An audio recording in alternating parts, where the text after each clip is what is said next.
Harvey Murray Glatman was born on the 10th of December 1927. He was raised in the Bronx, New York.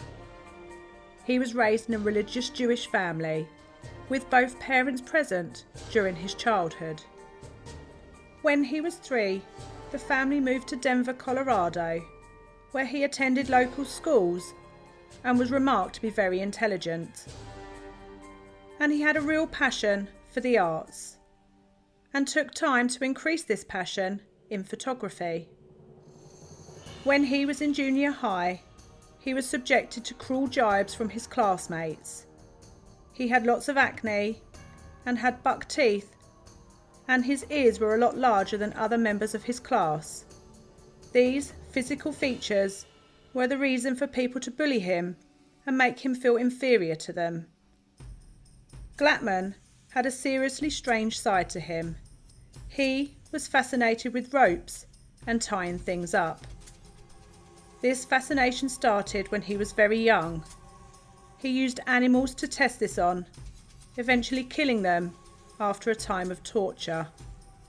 And then in time, he used himself as a guinea pig for tying up humans. He tied nooses around his neck and pulled until he was on the brink of unconsciousness. When his mother found him trying these things out, she took him to the family doctor, who made reference to the fact that he would just grow out of it and it was a phase, a mistake which would cost the lives of women.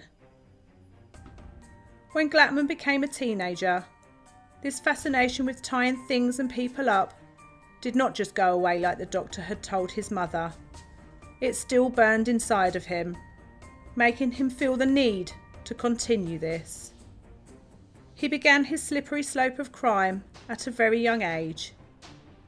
He took a job as a delivery boy, which meant he knew where specific people lived, namely lone women.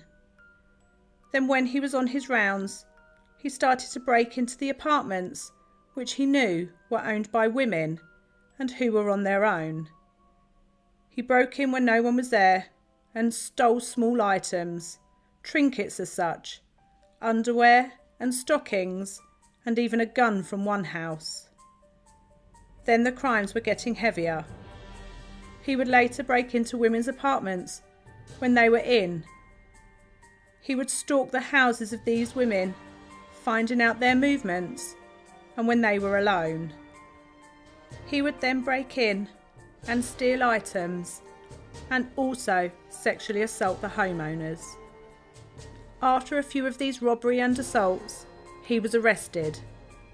But due to the fact that the women wouldn't say in full what Glatman had done to them, due to embarrassment and not wanting the information being talked about in the courts, he was only charged with robbery, and in November 1945 he served a paltry 1-month jail term after admitting to the many robberies. He never admitted to any kind of assaults on these women. He was aged just 18 at the time. Then he was back out on the streets, posing a danger to many women in the neighbourhood. Less than a year after, in August 1946, Glatman was at it again. He approached a couple by the names of Thomas Starrow and Doris Thorne. He told them to get into the undergrowth, where they would not be seen. He took the wallet of Thomas and assaulted Doris. He threatened to kill them both with what looked like a real gun, but was in fact a cap gun. Glatman then fled to Albany, knowing that this couple were likely to go to the police with a description and that he would be sent back to jail. When he got to Albany, he went on to attempt an assault on a nurse by the name of Florence. She managed to escape the clutches of this terrifying man, and another 2 women went to tell the police about an attempt to abduct them. They were named Evelyn and Beverly. Within 2 days of this report, Glatman was arrested. His parents were informed, and the family were in utter shock to hear of their son's awful behaviour. a sentence of 5 to 10 years was passed, and Glatman served his time in the maximum security prison Elmira Reformatory in New York. Glatman only served a short part of his 5 to 10 year sentence, and part of his parole conditions were that he had to move back with his parents in Denver, which he did. And in 1952, Glatman's father passed away after complications due to his long-term health issue, which was diagnosed type 1 diabetes. After a time and a couple of muggings of women, Glatman was recalled to prison to serve time at the Sing Sing prison, where he stayed until his release. He undertook assessments while in prison, and it was there that he was diagnosed with schizophrenia, and the doctor commented that this man was a danger to women with his incredibly perverted sexual tendencies, something that should have been addressed. Glatman moved himself to Los Angeles in California once his court observation order had finished. This was in 1957. He used his love for photography as a cover story to find potential victims for his crimes. He wanted young, beautiful women and found that the modelling agencies had many women on their books, desperate for some form of work and coverage. So Glatman began looking through the names at these agencies. He would offer them money to pose for photos for pulp fiction magazines, which he said he worked for. He always used an alias, so no one had his real name. He, to many women, looked like an ordinary photographer. He was small in height and stature, as well as wearing glasses, and women felt at ease with him. In August of that same year, he contacted a lady by the name of Judith Dahl. He offered her $50 to do a shoot for the magazine. Judith jumped at the chance to earn some extra money. She was told to wear tight clothing, which she did. They met at her apartment and they left together, her believing they were off to his studio. But instead, she was met with a gun. She was scared and completed Glatman's demands at the photo shoot. Many photos were of her in bondage positions, even posing with the gun. Then he went on to assault her. He told her that he would let her go now, but needed to take her somewhere else to do this. So he drove her over 100 miles to Thousand Palms, just outside of LA. He demanded she exited the car. Then he tied her up with a unique ligature, which bound the feet to the neck. And when they were pulled, she was ultimately strangled. Her body was then callously left in the desert. She was Glatman's first murder victim.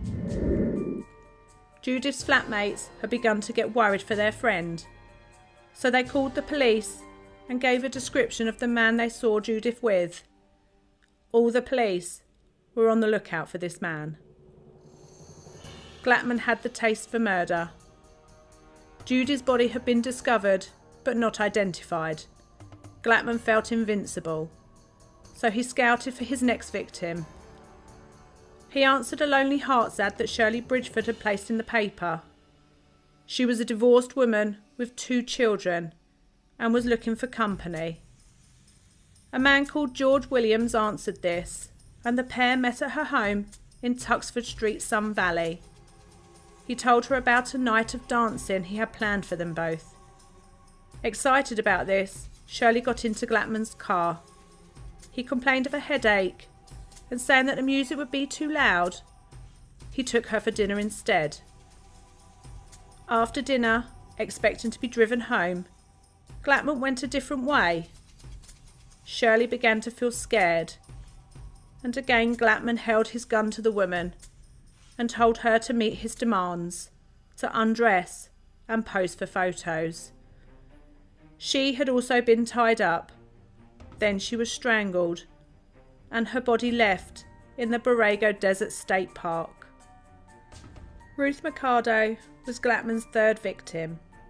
she was contacted by a man with a promise of modelling work.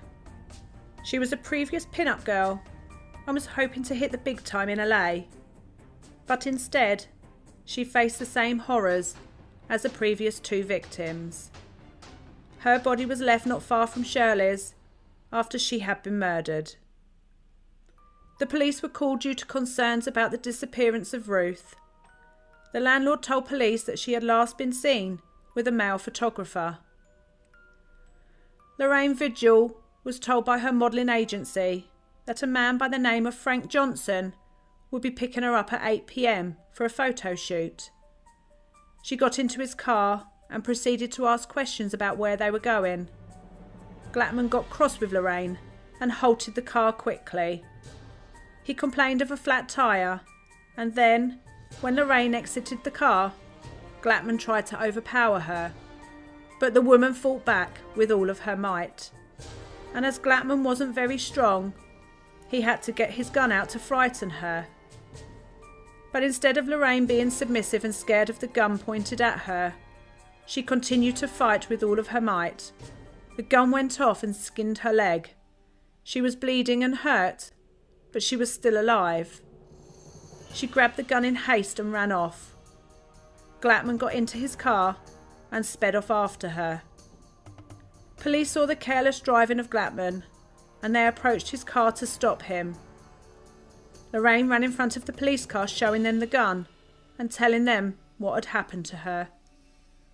Glatman was finally arrested, and he was taken to Orange County Jail.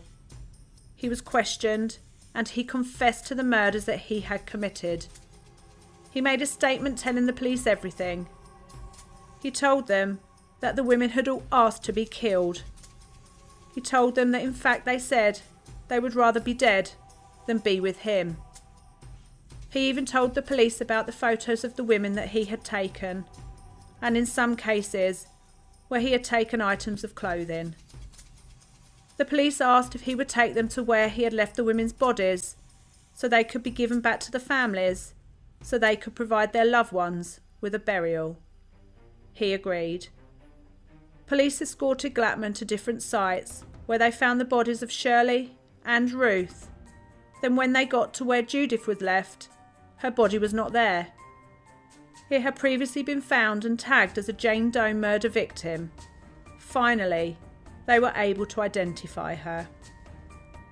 Then, in December 1958, Glatman made his plea, and it was guilty, but by reason of insanity. This insanity plea didn't matter, as Harvey Glatman, dubbed the Glamour Girl Slayer or the Lonely Hearts Killer, was sentenced to the death penalty. He was happy with this sentence and waived his right to the automatic appeal that each defendant is given. He was taken to the notorious San Quentin State Prison in LA, where he awaited on death row until his execution date, which was the 18th of September 1959, and Harvey Glatman was pronounced dead in the gas chamber. He was aged 31. Thank you so much for your continued support. Feel free to leave a comment, as we enjoy reading them. If you like the video, please hit the like button and subscribe if you want to hear more stories from Crime Busters.